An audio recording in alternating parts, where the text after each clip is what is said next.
I also do want to bring this up too with you because I've seen you. I've seen you on the sidelines. You're a popular guy. The number of folks at law enforcement that come up to you and you have conversations with them and people you know in law enforcement, and I'm sure you had. That's what makes it difficult, Rich. It's not it. We're not talking about everybody. There's so many. Listen. Let me tell you something. We need law enforcement. Mm-hmm. We need law enforcement for our protection. What we do not need is black men being persecuted and executed. We need law enforcement. There are a great number of great people out here that do their jobs and do it well, and do it well. But we got to stop the persecution and certainly the execution. The persecution. Rich, I can tell you over the last few months, I bet I've been stopped a couple times.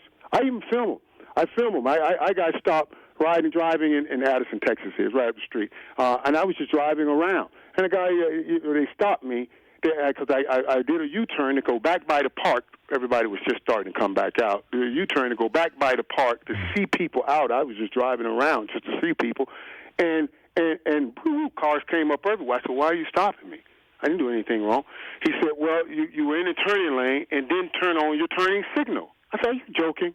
Get out. Come on, man. I said, when I turned in the turning lane, the turning signal went off, so I turned, but I was in the turning lane, the turning lane. But anyway, he finally broke down and said, okay, Michael. When he found out who it was, he said, oh, really? We have a phone call from people that said there was a suspicious black man in a G-Wagon driving around.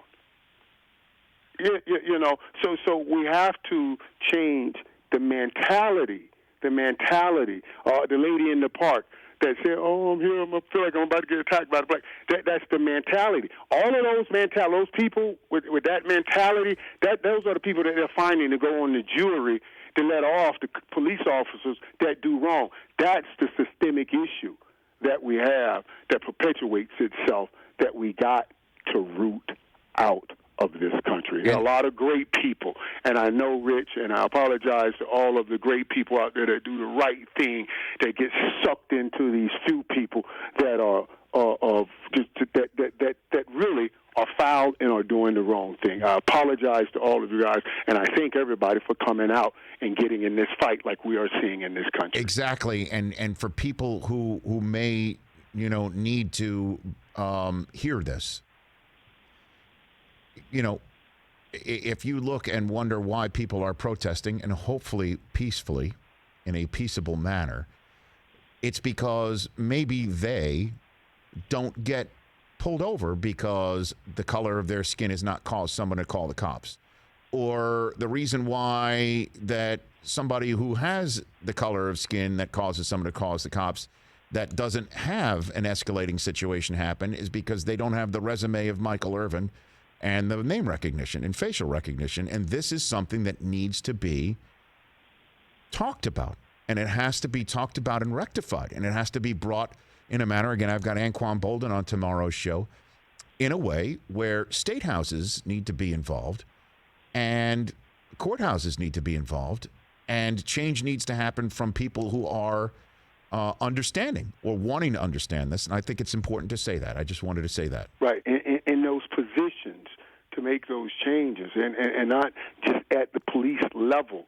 Because the police, Derek, that guy felt comfortable enough to lay on this man's neck for 9 minutes. It was almost as if he saw everybody filming. He saw this man go limp, and it was almost as if he's thinking, I'm going to get a pose for the locker room to put in my KKK meeting. He knew this was being taken, and he would not come off that man's neck. That's insane. That is insane that you feel comfortable enough to openly do this murder on tape, on film, and feel, there's just going to be no repercussions. He did it thinking there would be no repercussions. So we have to root out the problem above the officers, not just the officers. I started to post that the last couple of times when I got stopped, because I filmed it all. I started to post it. You know why I didn't post it, Rich? I called a friend of mine, and he's an African-American, and he's a trooper here in Dallas. And I was telling him about it, and I said, man, I'm thinking about posting it. He said, Mike, let me just explain to you what it could be. He said, first of all, he said, you posted, and if people see the officer, and he's branded.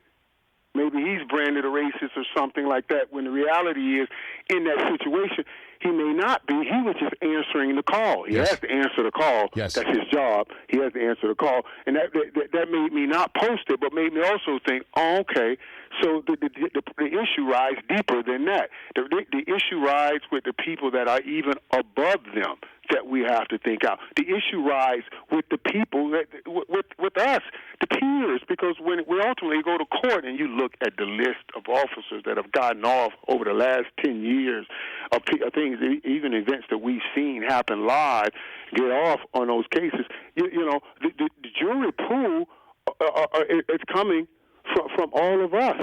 So we have to change the way we see all of those things, man. It's an insane undertaking that we have to start walking.